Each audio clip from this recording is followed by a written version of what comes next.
All Recording right, welcome everybody. started. Oh, All right, recording in thank you. progress. Yay! Okay. Welcome everybody to the 211th convening of the Broadband Hui. We'll kick this Hui meeting off with some quick introductions. I'll start off. My name is Bert Lum. I'm the State Digital Equity Coordinator here at the Hawaii Broadband Digital Equity Office in DBED, which is the Department of Business, Economic Development and Tourism. And I co-convene with Riley and Shola. Shola's out sick today, so Riley's doing some of the navigating for us. Riley, why don't you do a quick intro?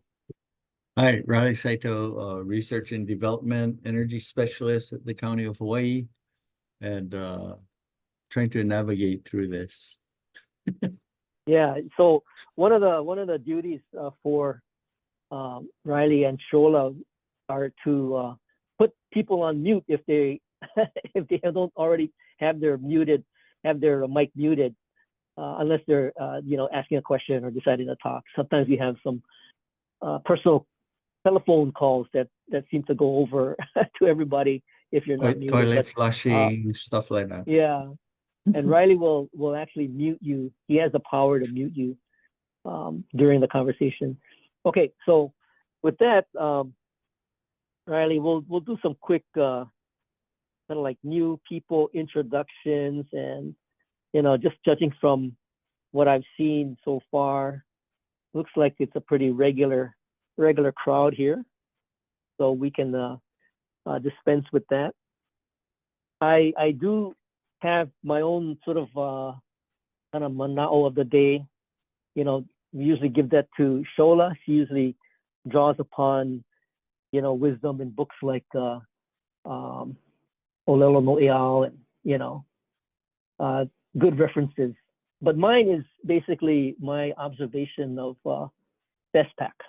So I've been able to, I guess I went on Monday to check out the village, and my kind of takeaway is a reinforced realization that we're definitely all connected, and you have different Pacific Islanders represented throughout FESPAC.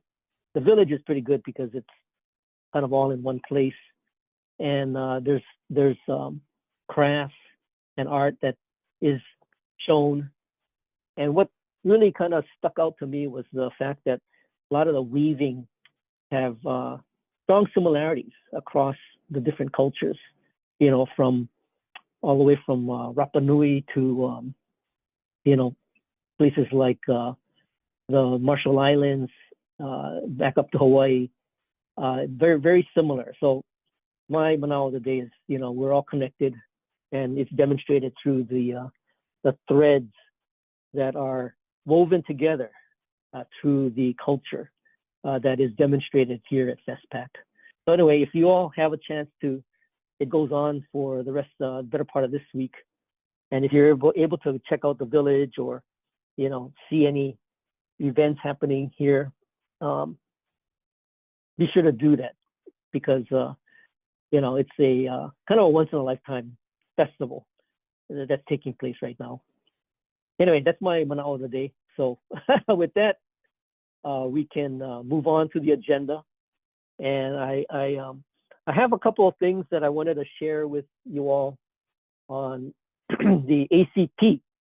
And I got an early morning call from Dean giving me an update on what happened to the Senate Committee on Commerce. They were going to hear a bill, but what's the latest on that bill? I guess it got moved, yeah?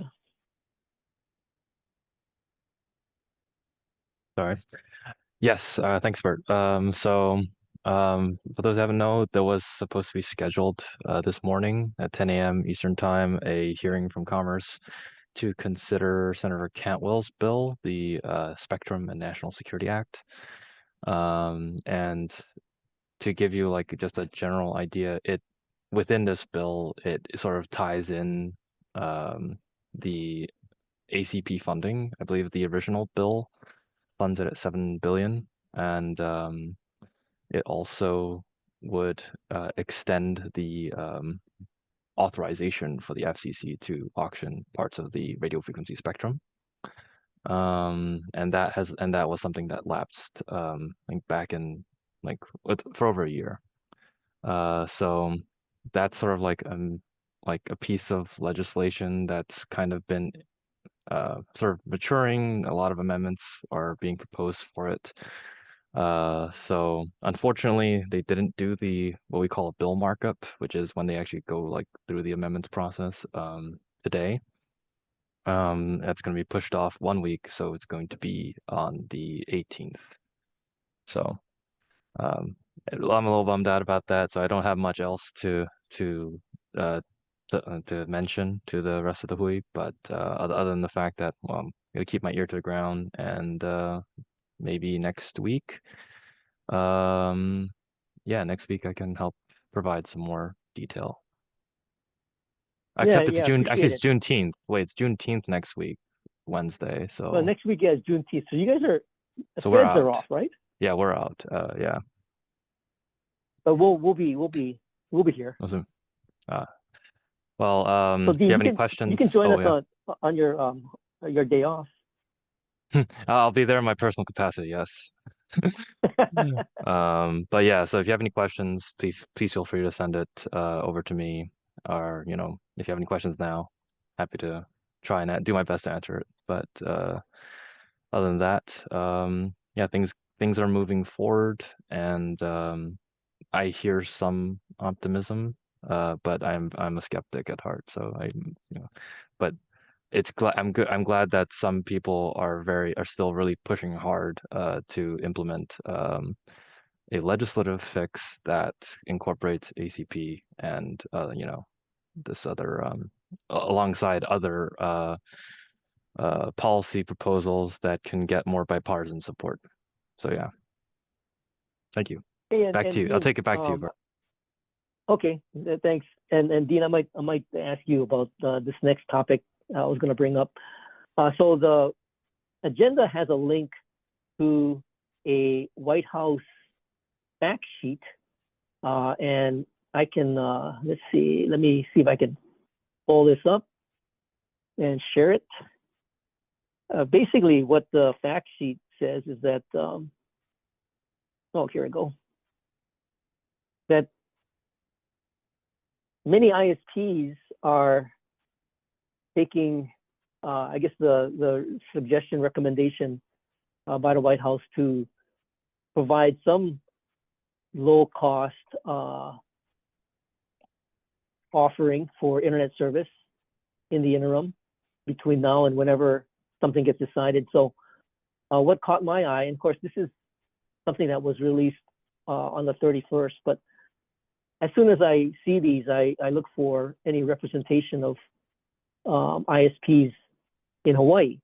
And here is Hawaiian Telecom's offering, which, Dean, I think you mentioned it was like $30 at 100 down, 20 up. Yeah, based on what I've seen, they're gonna have like some basic plan that's kind of mirrors the ACP, like $30 for the 100 over 20. I think if anyone from Hawaiian Telecom's here, they can correct me, but yeah. So like actually, this is I think this is kind of after another effort from early April to get to sort of ask was it some of the National Internet and Television Association. I think that's it. There was like a letter from back then led by Markey, sort of urging them to see as like, hey, like there's going to be this, there's likely going to be this gap. Is there anything you guys can do to like help make up for the benefit? So, yeah, it's been really great to see options being provided. And of course, Spectrum is also on the list here. Now, based on what is said in this press release, the internet service providers providing this $30 per month or less offering with no fees, data caps until the end of 2024. So it's pretty much for the remainder of the year, and then we'll see what Congress comes up with in the meantime. And I would imagine that even if this were passed in Congress, there's some time that is required to get the bill into an act and then get the money to the right agencies. I would assume it's going to, go to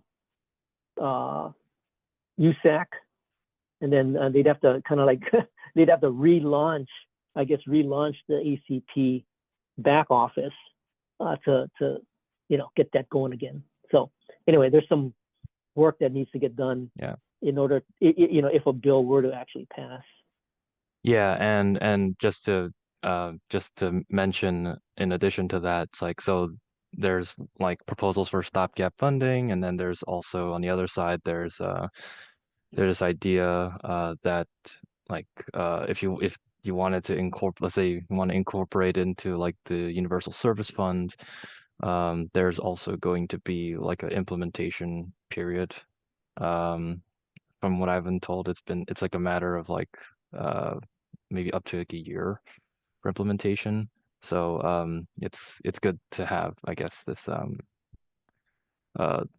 stopgap, even if there's going to be like a long-term fix for this program. But yeah.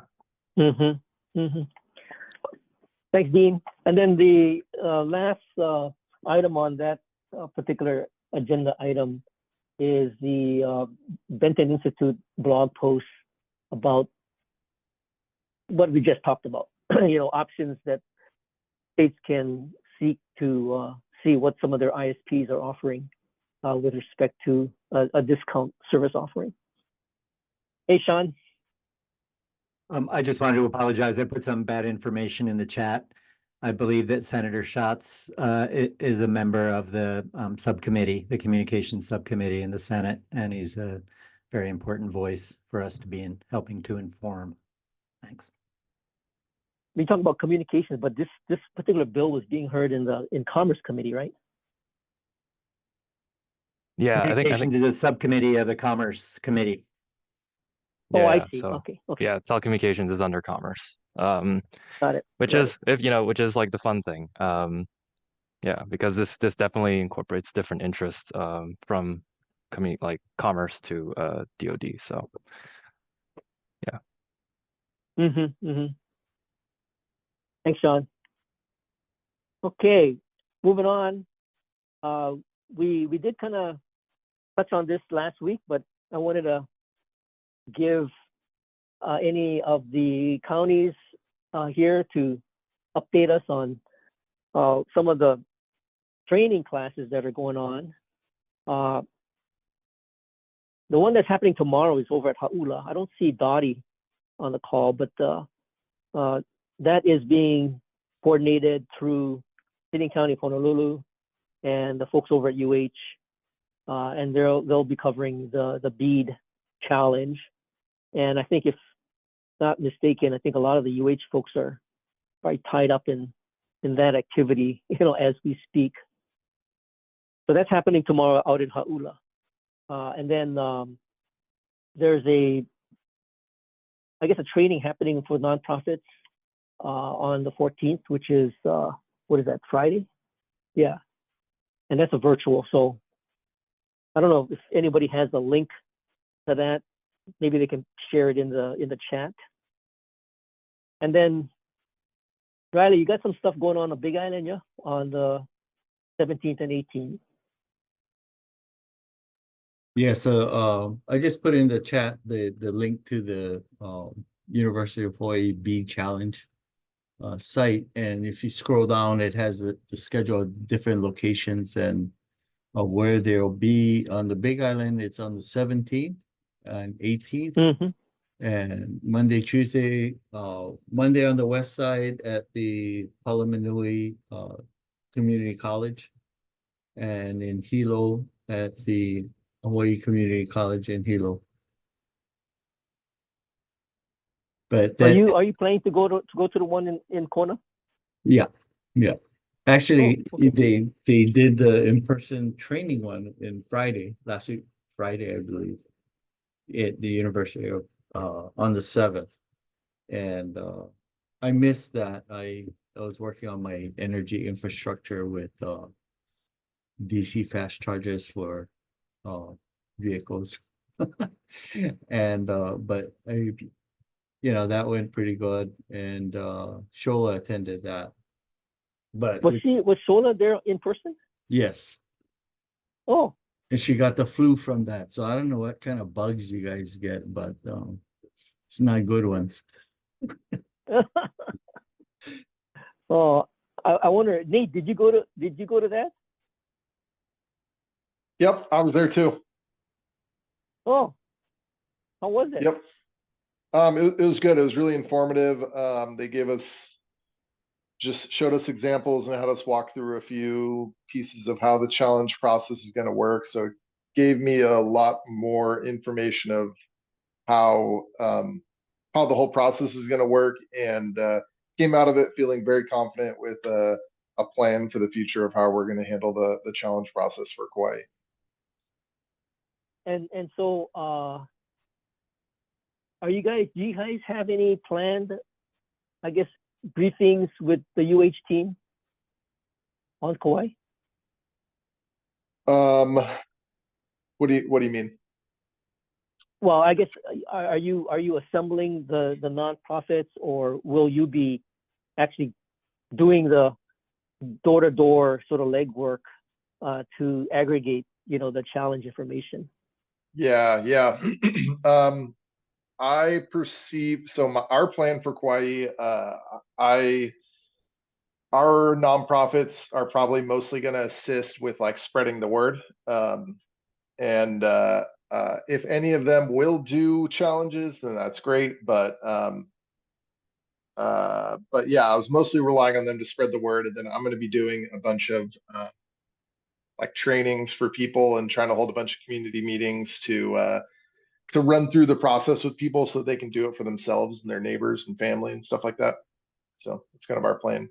So the ready.net portal, I guess, do you see the Hawaii County being kind of like the primary inputter of data into ready.net? I foresee us being the main, because I'm going to be training people to do it for themselves, but then still like it comes to us, and like as far as I understand, like we finalize and submit it.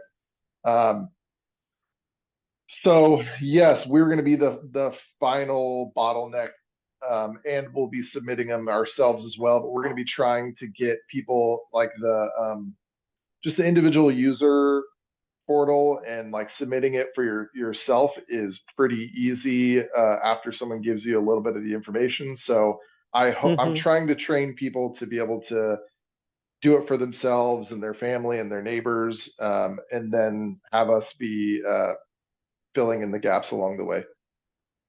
I see. So you basically become kind of, like you said, the aggregator. You're the one that everybody sends their information to. You got the nonprofits going out there doing outreach, getting people to get the information and then basically send it to you, and then you'll be the one putting it into the portal.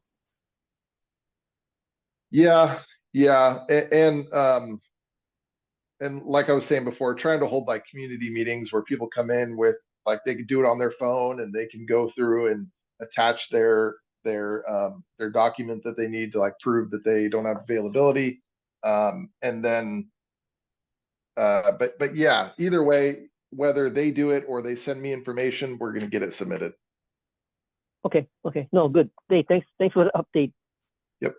And I didn't get the flu, so sorry, Shola. Good. Hey, Dan. Okay, so thank you.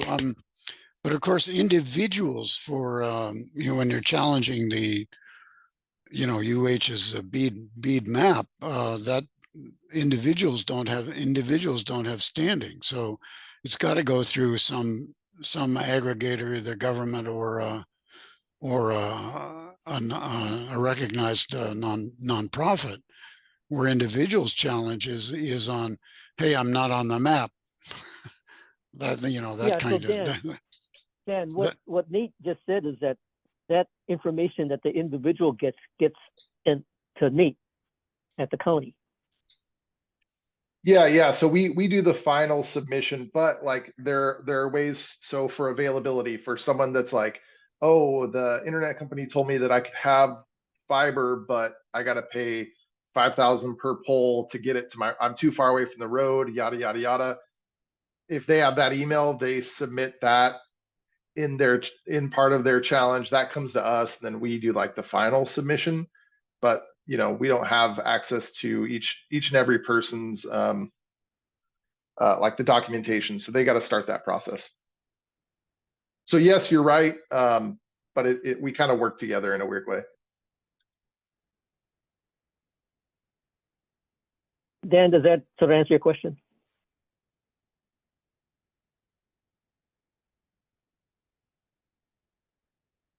yeah, no, Okay. I understand the process. We just need to make clear that if I as an individual say I'm not really getting this, you know, the service, then it definitely must go through and the, you know, a recognized you know, organization, a state or nonprofit, right? So there's no ambiguity about it on that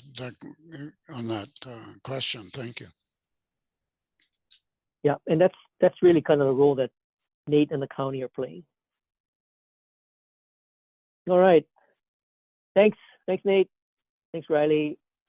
Hey, Jolie, I wanted to give you a chance to chime in here because you've got something coming up today, right? The MDEC. So we're having our monthly MDEC meeting today from 11:30 to 12:30, just to share some updates on the challenge process and sort of wanting to be transparent with how I'm going to proceed with going through the challenge process for Maui County. And then we have some trainings coming up with UH on the 21st and the 22nd. That will be on Maui. And then on July 8th, we're heading over to Molokai. And then on July 10th, in collaboration with MDEC, we'll be hosting a final training before the tentative start time. Oh, okay, great. So the 21st and 22nd, that's going to be held where in the county offices? Or? No, UH Maui campus. Oh, okay. And then you're helping to put the word out. Yes. And then the July 8th, where is that going to be? Molokai Education Center. Oh, okay. And then are you helping enlist the nonprofits that are going to do the sort of like the data gathering? Yeah, we have a few people who have volunteered their time and their efforts towards helping me submit challenges, but of course I know that it's a really big ask and everyone's over capacity, so I'm preparing to mostly be submitting the challenges myself. And exactly what Nate said, just need nonprofits to spread the word that individuals can submit their own evidence for me to challenge on behalf of them. And that's sort of the strategy that I'm going with. Okay. And you were able to make it on Friday as well? Yep, I was there. Got to see everyone in person. Very good. Appreciate it. Thanks, Jolie. All right. That pretty much takes us up to that set of training agenda, and I'll add Maui and Molokai to the agenda as well. If there's any other questions with that, we'll quickly kind of move on. Okay, seeing none. The for our stuff, I don't I can't remember if I talked about it last week, but I'm going to remind everybody that if you're interested, we commissioned and published the digital economy study, and I will pull up the page here and share it with you all. I think I probably did this, yeah, because we had Pat Louie come on and actually talk about some of the findings, but I did want to share this website with you if you're interested in taking a look at it and delving into it in more detail. But are you able to see that, Riley? Let me see if I can make this a little larger. Okay. Yeah, that's better. Okay. So basically, this is the page I set up. It's called basically broadband.hawaii.gov/digital-economy-study, and you're able to click on this. This is a front page image, and if you click on that, you can download the PDF of the study and a short write-up of some of the findings in the digital economy study. So I just wanted to share that with you all. Like I said, I think we did cover it in a previous Broadband Hui call, but I thought it'd be a good thing to actually have it on the website. And if you all are interested in downloading it as well as sharing it, feel free to do that.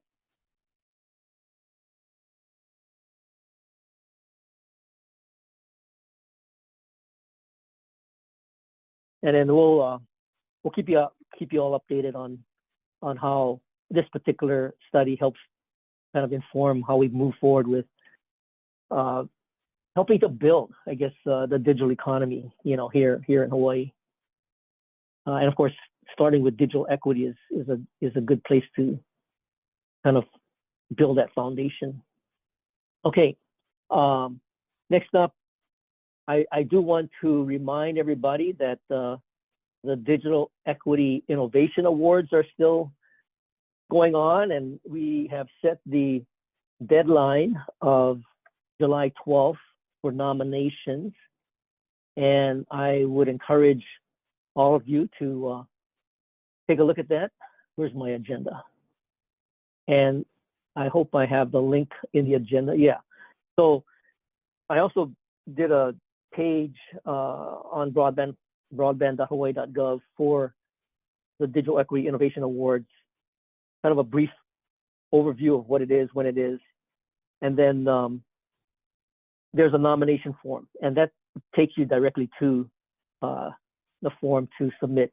And we're trying to look at getting awardees representing each of the islands. So Big Island, Maui, Molokai, Lanai, Oahu, and Kauai. So we're encouraging all of you to look broadly and see if there are practitioners, digital equity practitioners, that have been doing the work already, and we'd love to recognize them. So, Jeannie, if you got any nominations for, Maui, especially on Lanai. I know you've connected with some folks on Lanai. Maybe that would be good to include in the nominations.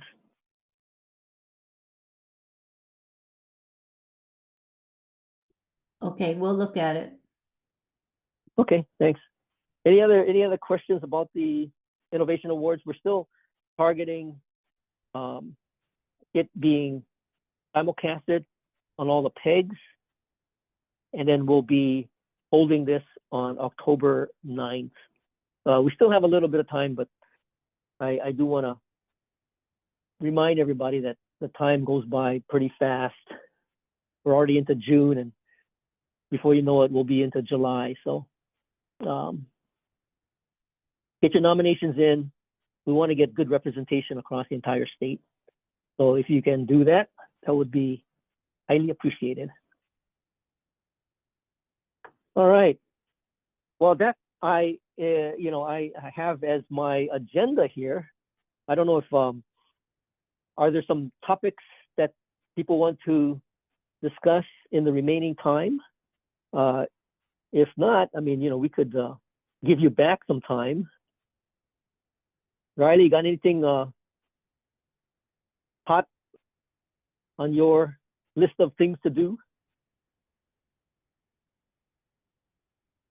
Hey, we do have a couple of the ISPs on. Do you want me to see if they want to say anything about the $30 offering? Yeah, that'd be great. Yeah. I don't know, Rebecca, do you want to say Rebecca, anything? And yeah, you want to share your Janine? email from last week? Which one are you Sure. talking about? About the Spectrum Digital didn't- Education Grant? Yeah. Oh, well, yeah. You can share about that. And as well, we talked earlier about the fact that the White House sent out a press release about $30, a $30 ISP offering. And I shared that early in the call. But yeah, Rebecca, if you have the grant program, please share that. Yeah, so the portal opened up for our Spectrum Digital Education Grant. It's a really great opportunity for qualifying nonprofits to apply if they have any sort of digital literacy or digital equity programs. I would say this is a national grant program, but Hawaii has been overrepresented. So every year we've had at least 3 awards go to nonprofits in Hawaii, which is huge. So I can tell you that my company really loves funding nonprofits in Hawaii. We have a list. Many Hui members have been awarded grants in the past, so I would encourage anyone to apply if you remotely think you're qualified. I'll put the link in the chat. You can reach out if you have any questions. It's really not that long of an application portal. So yeah, please apply. And Rebecca, can you just sort of refresh our memory as to who were some of the awardees in the last round? Yes, let me pull up my list. I know Definitely one of them, but Ka'ala I'll let won. yeah, I'll let you announce that. Yeah, last year's winners.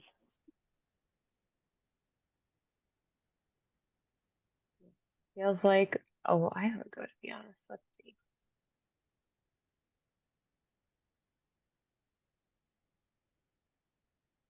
Project Hawaii won. Let's see. Nope, that's the wrong list. Sorry, I was not ready for this. Okay, in the past, we've had the Whitmore Economic Development Group, Hawaii Kids Can, Hawaii State Rural Health Association, Hawaii County Economic Opportunity Council. They've won twice. The Key Project in Kaneohe has won. The Waipahu Community Association has won this grant. Last year, we had Ka'ala, his training program, and Project Hawaii as well. Oh, good. That's a good list. And like I said earlier. Yeah. Oh, go ahead. No, the average grant size is $20,000 or more. So this is a pretty substantial grant. Again, those are all, potential candidates for the Digital Equity Innovation Awards. So that's why I wanted to reinforce the name recognition of some of those. But it takes somebody to nominate them. Now they can self-nominate. Oh yeah, but you're encouraged to self-nominate. Yeah. In fact, Rebecca, if you can, I don't know if you have time to let those folks know about the Innovation Awards, but if you could send it out and have them self-nominate. You can reach out to them and tell them about the Innovation Awards. Well, I gotta go do some research and see, if I have their contact info. I know you have them. I know Carla's email. Yeah. All right. Thanks, Al. Okay. And Janine, do you want to say anything about the $30 special, or Sure, perhaps sure, you have a award program as well? sure.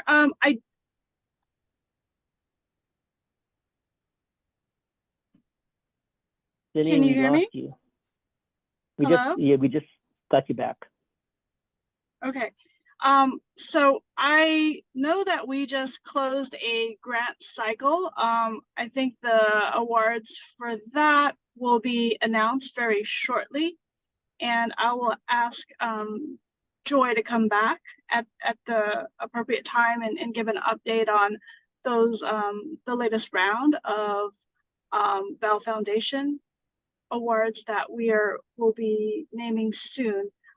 With regard to the extension program for ACB eligible customers, last week we announced, or actually the White House announced, extension of a program which was $30 a month for customers that were either eligible for ACP services within the last 12 months and or Lifeline, and that is available to eligible customers at a rate of $30 a month. There is information on our website, which I can just recirculate with the group regarding the announcement for how to sign up. But we're very pleased to be offering that program for our Hawaii customers again. So Any Janine, questions? yeah, is this so somebody household that's new, hasn't been on ACP, can apply for this as well? If they qualify for Lifeline, if they're Lifeline eligible. If not, the other qualifier is if you've been on ACP, we're an ACP eligible customer verified through the the portal within the last 12 months. So that's the other qualifier. Okay. Okay, sounds good. Yeah, if you can drop the link to your page in the chat, that would be great. Sure. I'm currently on the road, so I will just circulate that information to the group later on. Okay, appreciate it. Thank you. Thanks. Yep, good. All right. Well, at least we got the carriers to give us an update. Let's see, who else is I do notice that we have some healthcare folks. So Christina and Sylvia, is there anything in particular from a telehealth perspective that you guys wanted to chat about or get a status on? The telehealth access in the live, this is Sylvia, has started to be implemented. We've had people in Nahalui Library getting telehealth services through our access points. The pods are installed and the privacy vinyl, we didn't realize that the walls were glass, so we had to get privacy vinyl installed in Kihei and Ka'alui. The navigators have been hired for Maui and are in the hiring process and training right now. So there's a lot of excitement in Maui. We keep having library users want to know when they can start getting their telehealth services there. We're still recruiting for more telehealth navigators. The pay has gone up to $20 an hour.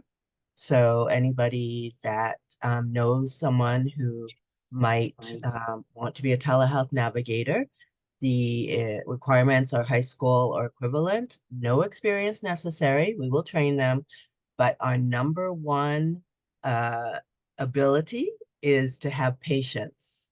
So we need the navigators to have patience because sometimes it's frustrating teaching people how to get on the computer and do telehealth. So if you know someone who is patient and friendly and would like to talk to people and help them navigate through to a telehealth appointment, we would love to have them work for us.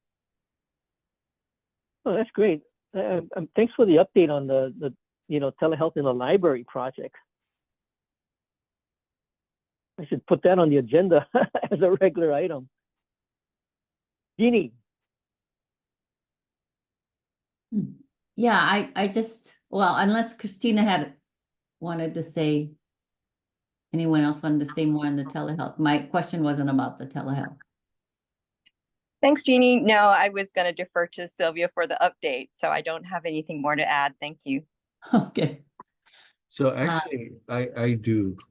Good. It's Good. something that Hawaii County we're working on, and it's with Kaiser Permanente. And it's in initial phase, but looking at all the community centers and pools and evacuation centers, things like that we've lit up with our via our iNet ring, and also spurs off of that.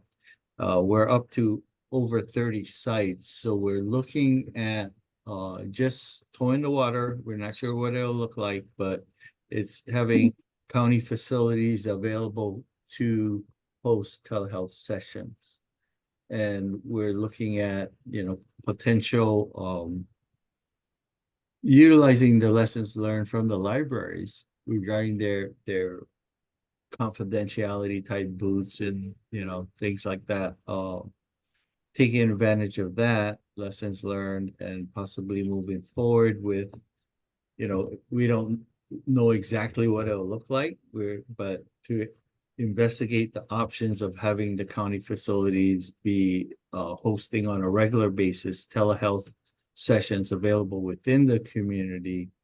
And aside longer term is how to utilize Wi-Fi on wheels to have mobile telehealth sessions available, either parked outside a house, which may or may not work in multi-generational families with confidentiality, or in a public space where someone possibly could drive up and have a telehealth session next to a Wi-Fi on wheels van. So adding mobility along with the facility to the potential of telehealth sessions. That's what we're working with. Hey, Riley, this is you're going to look for funding for this Possibly. rollout? And part of the investigation is to actually look in what and how funding is needed.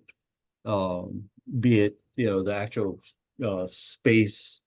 cubicle space of confidentiality. Is that where funding is needed? Is it where a telehealth navigator to provide the support on the digital side, the broadband buddy, so to speak. So it could be a telehealth buddy.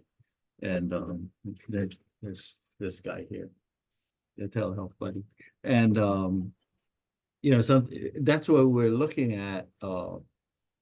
And if we go through these initial steps, then we'll have a little more data on what and how the funds can be used to maximize the advancement of telehealth in our community. Right. No, that's great. And Riley, Riley, are you the PI on this? Kind of, and we also have Yoshi Otake, who's with the County of Hawaii, R&D, where I think the only county with a telehealth or a health person that focuses on advancing, health activities on the county level versus at the state level. Not versus, but with and along to pull through at the county level the efforts initiated, within the state framework. Okay, no, that's great. That's great to know. Thanks for sharing. Hey, Christine, I see you came off your camera. You turned your camera on, so you must be wanting to say something important. I do. I mean, I saw Wesley Palmer, Dr. Palmer. I don't know if you want to respond directly to Riley there, but I think, and Sylvia probably wants to jump in as well. So Riley, we should definitely schedule a meeting, because the project that Sylvia was talking about with the libraries has another component of the mobile health clinics. And we do actually have a coordinator on the Big Island, specifically working with the Hawaii Island Community Health Centers and KTA and Ocean View community. So we should talk, because I think there's a lot of synergy that can go on with that project. Yeah, that's exactly what I was gonna say, Christina. So yeah, thanks for bringing that out. Thank you, Dr. Yeah, so CC. Wesley, do you want to, I mean, I see CC having her hand up, before we kind of Well, change topics potentially. Did you want to say anything about what Riley and Christina just said? Well, why don't you let CC talk, and then I've got something to add on to telehealth. So Okay, go ahead, CC. Thanks for Hi being guys, patient. I have been waiting 3 years for you guys to say this. No, I'm joking. So I'm actually working with Leslie, Dr. Withy, Hawaii Telehealth, Hawaii State Rural Health Association. We created a grant called REACH. And I'm actually working with Cindy on the Big Island because that's where I'm located. And I'm providing a smart peripheral kit to Cindy so she can take that and do that with the remote clinic days. So the REACH grant is actually funding that portion of it. So the screenings for those clinic days are going to be more comprehensive. We're really excited about that. And we are going out into the community and we're taking these smart peripheral kits and we are like exposing the community to them, saying, hey, this technology is already here with us, and this is how you can use it. And the REACH grant is actually helping to fund people getting those peripherals into our community's hands. So we're really excited about that. And we're working with Kaala. So we're using Kaala as our gateway drug. What we're doing is we're sponsoring these classes, the telehealth, the digital literacy 001 classes. And then during that portion, we have a little telehealth portion, and then we flash them this really fancy telehealth kit. We're saying, hey, if your doctor needs you to check your BP, your pulse ox, whatever it is, we have these really cool things we can teach you how to use. And so from there, we're getting referrals for patients, and then we're working with patients so they can remote monitor themselves and send data directly to their providers.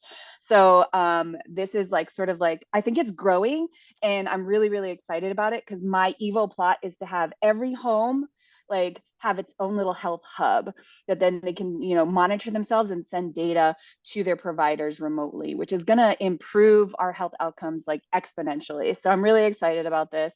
And I just wanted to say go team. So thanks for that. Oh, thanks, CC.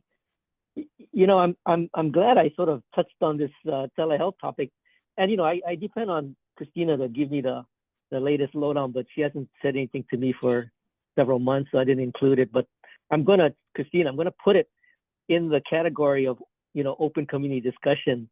I'm gonna have a dedicated bullet for telehealth. So better be prepared to corral all the telehealth folks. But I'm glad that both you and Wesley and Sylvia, man, all we need now is Kelly Withy. Well, basically, I'm Kelly's surrogate. She hired me on to kind of take over her roles with this. So okay. You just have a lot less prettier version coming on. Yeah,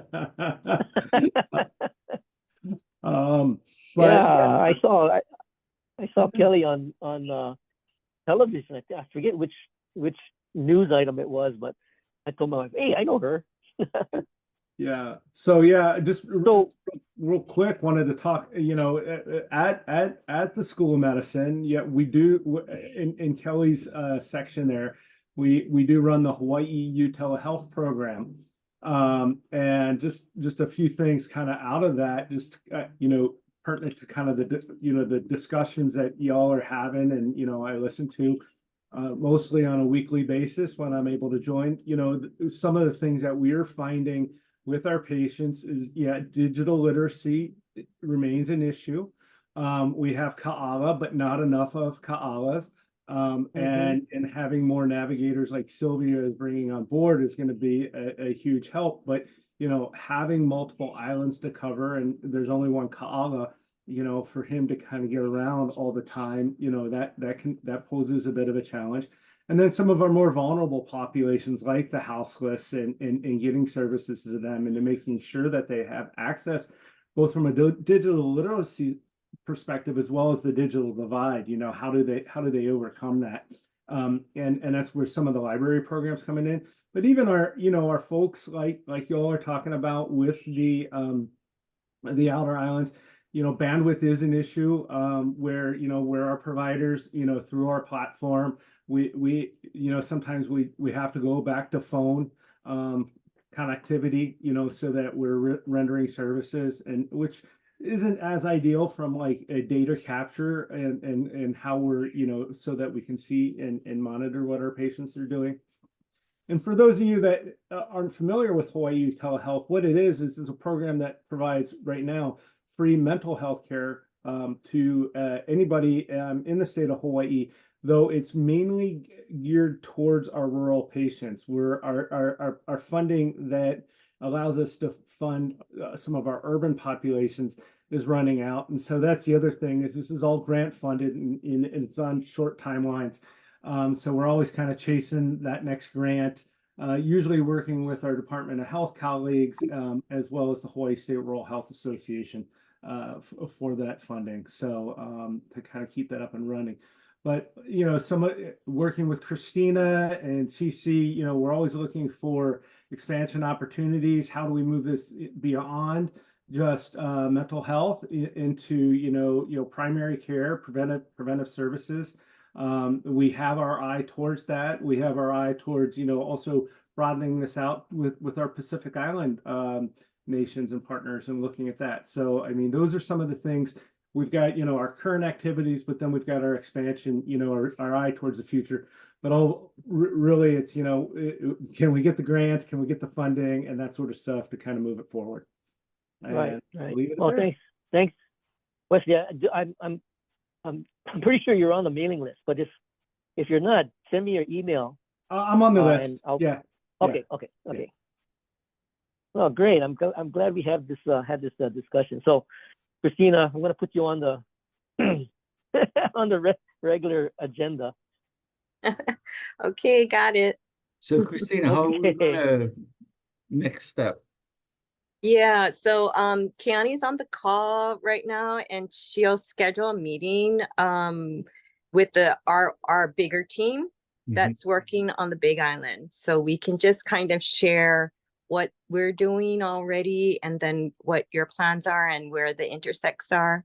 Right. And it would I'll bring in Yoshi in the loop, and then eventually, when appropriate, our housing, aging, and Parks and Rec team, who currently, does service in various ways, food and medical transport, and or devices and things like that. So, the idea is to get all these balls in the air into, one space. So that's awesome. That's awesome. Thank you. Okay. Yeah, and Riley and Christina, I mean, take a look at the digital equity plan, because this could potentially qualify for some capacity grant money. So I would encourage you to see where the alignment might be, and definitely consider, putting in something for the digital equity capacity grant. And let's not lose sight of that, because we're getting good feedback from NTIA. We're close to getting, I think, an award or a letter of acceptance, and then we can proceed to the next stage in implementing the digital equity capacity grant. Hey, Sean, last couple of minutes here. Oh, just a quick note. I'll find the link and share it to the group. The FCC just approved a $200 million program relating to E-rate beneficiaries that would provide cybersecurity funding. I think schools and libraries have been suffering some of those cybersecurity issues. So just an important new little pot of money that schools and libraries, in particular E-rate folks, want to pay attention to. Great, thanks. Hey, and Jeannie, sorry, we put you at the very end on this. No, no problem. I just have two really quick questions. One, are you still anticipating the capacity grant funding coming to the county in August, or it's sounding like maybe possibly sooner? Or you're not sure? Timeline-wise, we're looking at the green light. The green light has to happen, and we don't expect the green light to happen probably until closer to August. And then what we will do is we'll sit down and start to get a little bit more hone in on what exactly the counties want to do. And so there is going to be a little bit of back and forth on what exactly are you proposing before any money gets MOA'd to you. Okay. Second, different question on the digital economy study. Who would be the best person to provide a presentation on it? Chung, you wanna jump in on that? Yeah, Jenny, what kind of presentation did you want? I mean, it's a study, so. Yeah, I mean, but to sort of broaden the reach of it, we were thinking that it would be a great presentation to be had at one of the Maui Nui deck meetings, for example. Kind of give an overview of it and the key points and things like that. And Molokai may also appreciate it. So that's why I'm gonna put the final screen on. You guys can continue talking, but just want to let people know that we're winding down here. Yeah, so we can discuss offline, but we didn't intend to do. We weren't planning to do any presentation, but yeah, we can talk. Thank you. Okay. Well, thanks everybody for joining us on the 211th Broadband Hui call. We will reconvene on the 19th, and I want to mahalo everybody for joining us. And Riley, you have any final goodbyes for this week? No, just okay. Stay awesome, was it? Well, the saying goes, in the meantime, you stay safe and you all stay awesome. So again, we'll see you all next week, and you guys all take care. Mahalo, everybody. Bye. Hello. Aloha. Mahalo, aloha.